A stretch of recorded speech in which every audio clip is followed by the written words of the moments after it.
What's up guys, and welcome back to another episode of La Liga Career Mode. This is episode number 22 and we're starting today's episode off on the back of possibly the win of the series. I'd certainly call it win of the season. 5-1 victory over Valencia. As you can see, 2 games away for the halfway point right now in 7th place, and because of how congested the league table is right now, I mean, you can't really rule out 4th, can you? And at the start of the season, of course, I talked about it. Sneaking into 4th, I mean, I didn't really see it as a possibility. You know, maybe, just maybe, that 5% chance, the outside possibility, but I never really saw it as that. Because of how the table has started in the first half of the season, this is our final game before the winter break. I have to say, it's definitely a possibility. And Barcelona, who we take on for the first game today, they've been faltering quite a lot this season. There's definitely a possibility we can get European football this year. No doubt about it. It's what the board want. It's what we're targeting as well. But 4th? Maybe. You just never know. Anyway, heading into the game, 17 minutes in. Well, you would have seen pre-game Easter. Top scorer in La Liga this year. How good is this kid? I mean, seriously. And how exciting is the future at Barcelona as well? Ansu Fati's 15th for the year this season in La Liga. He's ahead of Suarez, who's number 2 in the top scoring charts right now. It's Luis Javier Suarez, Suarez, if you will, not the Uruguayan at Atletico. But Fati opens the scoring, and Barcelona's youngsters in the first start for running the show. They could have gone 2-0 up 41 minutes in, would have done so as well. Ferran Torres denied by Luis Maximiano, as Xavi knows they should have been 2 or 3 up by the break. But in the first half, I really struggled to contain Barcelona. Again, they're only just above us in the table right now. It was their youngsters on full display in the first half. Pedri should have made it 2. Another great save by Maximiano 12 minutes after the restart. Keeps us only down by 1.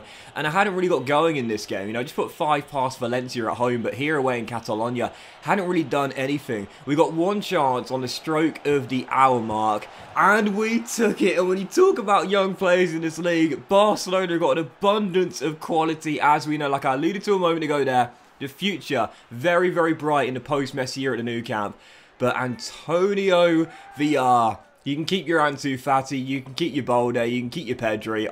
I'm trusting my wonder kid as being the next big Spanish talent. Yes, get in. Antonio VR levels it for us and puts us back on level terms. Half an hour to go, it's 1-1. And at this point I was thinking, why have I been so conservative in this game? Why have I been so defence-minded? Why haven't I been pressing that much and containing? Because we know I can't defend. Obviously, everyone knows that, but we are one of the top scorers in the league. Why am I not attacking Barcelona? Right from kickoff, we play the press, Ateki wins it back, ball roll through to Antonio, the goal scorer on the left-hand side, turns his man, whips the ball in, and Azuni in for Darwin, heads it in, back post, past Ter Stegen, and Granada in the space of 4 minutes went from a goal down to leading by 1.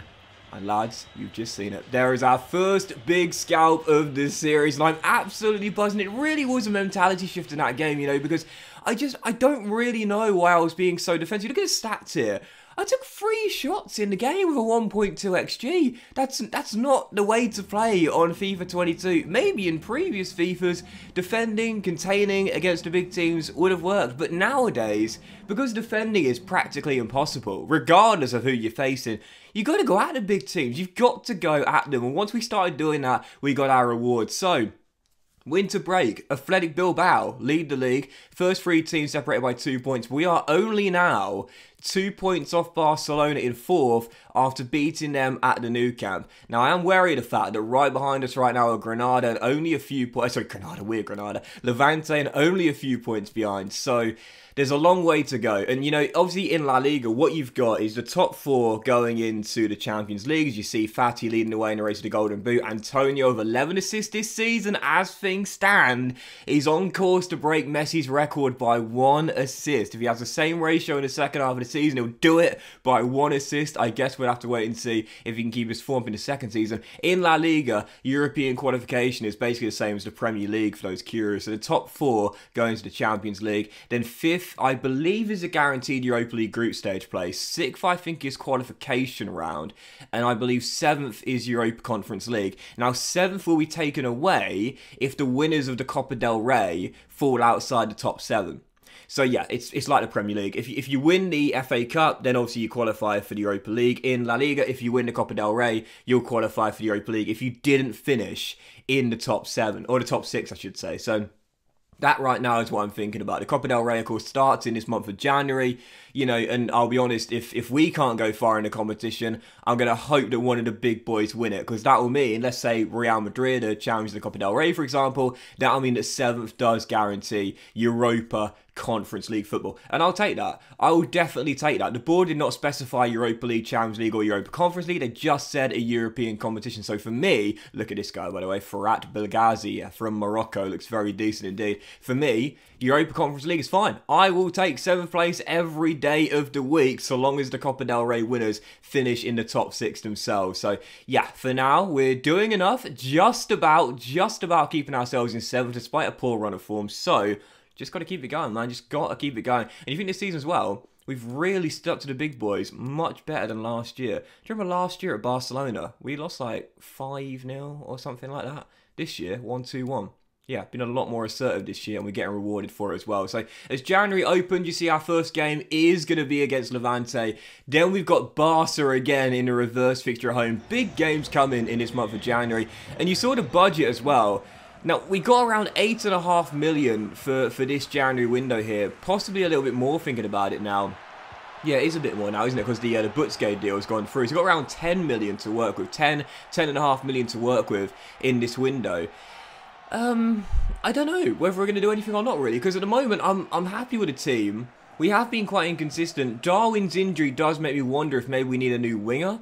But other than that, I'm reasonably happy with the side right now. We might make one signing, we might make one sale, but for the most part, I'm certainly not going to make a major deal. I'm not going to sell, like, you know, one of my star players in this team, like Duarte going for 30 mil, for example, and then looking to, you know, buy in a better player. No, I trust the team. We're a young team, we're developing all the time, and yeah, for now, we are where we want to be as well. So, yeah, second game of 3, massive one here. First one in January, Levante, right behind us in the table. And let's just say this was a game we couldn't afford to lose, because don't forget, in La Liga it goes head-to-head record and then goal difference if you're level on points, and so because of that you cannot afford to have a worse head-to-head record against a division rival, because you know if you finish on points, doesn't matter how much better your goal difference is, and as is great this season being the top scorers in the league, you're still going to finish below. So against Levante at home, match day 19, this was the final game of the first half of the season here. Couldn't afford to lose, and unfortunately I was getting torn apart. We did get back on level terms after conceding early through Ruben Rashina, but my defence was so fragile, so weak, and once Levante took a 2-goal cushion, it seemed like it was all over. But I thought it's not. You know how FIFA goes this year, man. It's goal glut, goal glut, goal glut, and you also know that late goals are very common as well. So I thought, right, okay, we've gone down by 2. But let's make a tactical change. Let's switch to 4-4-2, bring Randy off the bench for support for our number 9 and see what happens. Well, soon after coming on, he gets us back in the game. It's 3-2 and there was 17 minutes to go. Bang! What a strike! Luis Javier Suarez. Man, oh man. I mean, last year, Benzema won the Golden Boot, Aubameyang was second and Suarez was third. This year he's chasing the kid, Ansu Fati, but even if he doesn't win the Golden Boot this year, he's the Golden Boot of our hearts. Makes it 3-3, we battle back from 2 goals down, and the momentum had totally shifted. It was all Granada in the late stages. Stoppage time, mistake gear, desperately trying to find a winning goal. VR goes for goal, brilliant save, turned behind for a corner, and we were pushing, we were pressing, we were huffing and puffing.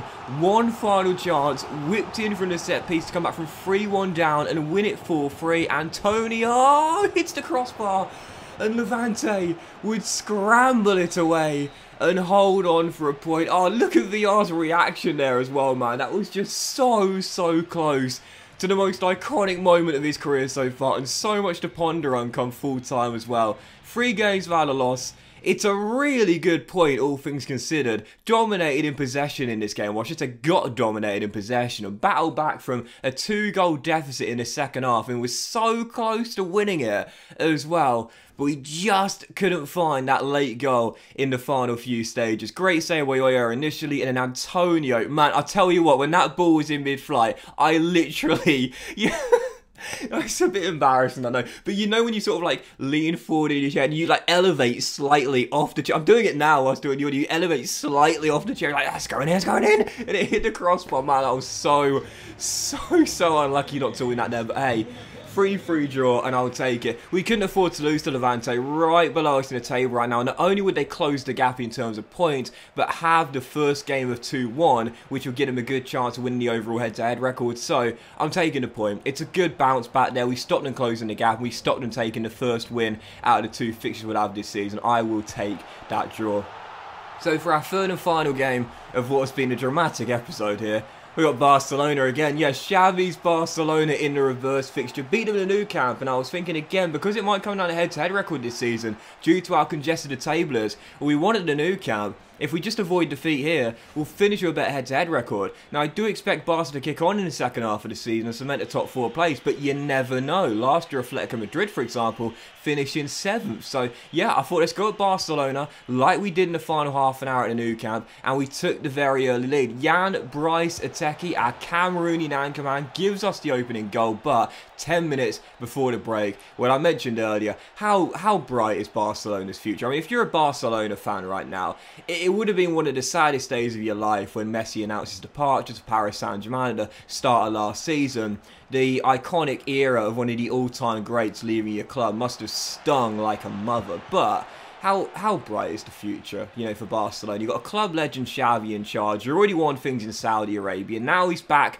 at the Nou Camp leading what is a really good young team. You've got the likes of Pedri, you've got the likes of Xavi, Ferran Torres coming from Man City, you've got Balde, you've got Fati. It's such a really exciting time to be a Barcelona fan, you know. And heading into the game, like I said, Pedri found a level for Barca, and it was such an open game. We saw a huge block. Well, I think it was Garcia off the line, and then from that, Barca certain to go in front. We came on the break, and right before the break, Luis Suarez makes it 2-1 and restores our lead. Xavi can't believe it. It's 2-1 at Granada, and we lead at half-time, and we are 45 minutes away from back-to-back victories against Barcelona. We're leading by a goal, and like I said, I learnt my lessons from the first game. I didn't sit back, I didn't contain, I kept on attacking. We should have gone 3-1 up there. Rashina denied, still only up by a goal, and then Ter Stegen made an incredible one-on-one save here, denying our number 9 from bagging his brace. It was still 2-1, but Barca in the second half hadn't really got going. I felt we could extend our lead to 3. If I stayed in attack mode, I was brave, I was assertive, and I got my reward. From the following corner, whipped in, and Suarez gets his second. 3-1 Granada, and we're 15 minutes away from back-to-back victories against Barcelona. You love to see it. But you know, these guys have got resilience. Everyone knows that. They had a shocking start last year under Koeman. But when Xavi came in, they completely turned the season around, going on that long unbeaten run. I knew they were going to come back at us, weren't going to let us get the win with ease. Pedri headed in his second goal of the game to make it 3-2. Quarter of an hour on the clock. Could Barca battle back and claim a point? Yes, they could.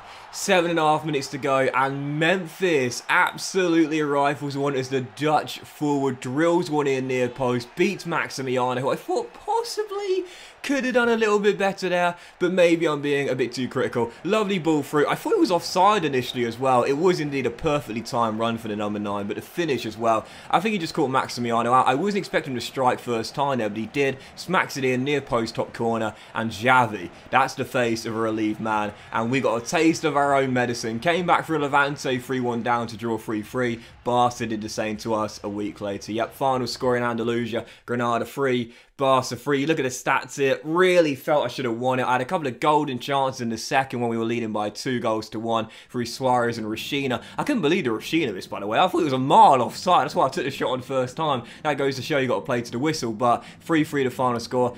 And I'll take it. You know, back-to-back draws, not great, but it does mean we remain in 7th for now. Barca, Atletico, and Betis are all 4 points clear of us right now. We're 1 point clear of Levante, 4 clear of Sevilla. The top 9 have got major separation on the bottom half of the table now. There's 18 games to go. It's still really tight, and it's still anyone's guess. Top 4, Europa League, Europa Conference League, or nothing. It's all to play for in the final 18 games. But that will end today's episode of La Liga Career, guys. Big thank you for watching. Hope you've enjoyed it. If you haven't, please drop a like. Much love to you all. Have a fantastic day, and I'll see you for the next episode of La Liga Career Mode very soon.